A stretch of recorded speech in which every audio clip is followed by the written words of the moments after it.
Bonjour, je m'appelle Johan, bienvenue chez CBO Agen. Tu sais ce que j'ai derrière? Tu sais ce qu'il y a là-dessous? Ouais, si tu regardes cette vidéo, c'est que tu sais ce qu'il y a là-dessous. Allez, pas plus de suspense, voici la CB1000R. Bon, elle met le feu au goudron, mais ça tu le sais déjà. 145 chevaux pour 212 kg. Les nouveautés, en bref, nouvelle jante alliage, 7 branches. Des changements esthétiques ici et là. Nouveau phare.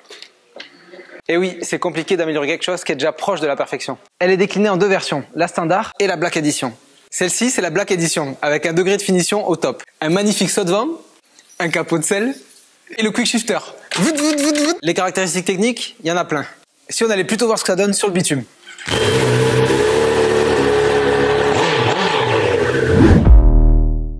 Mes premières impressions à son guidon, une maniabilité déconcertante, malgré les 10 kg de plus que sa petite sœur, la CB650. Même sans amortisseur de direction, sa tenue en courbe est fantastique. Point de vue performance moteur, son couple est tout simplement magique. À bas régime, pas d'à-coup. La relance facile, ce qui est surprenant pour un 4 cylindres. Et même si la surprise est moindre, à haut régime, elle te satellise. Et tout ça combiné au quick shifter du modèle essayé, un véritable cocktail Molotov.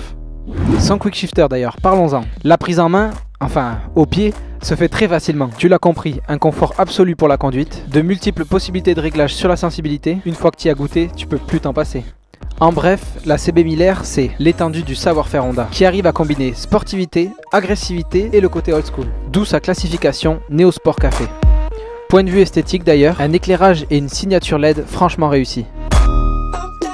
Elle aussi dispose maintenant de l'écran TFT 5 pouces entièrement personnalisable. Placement des cadrans, mode de conduite, mais aussi l'Android CarPlay qui te permettra la gestion de la navigation et bien plus encore.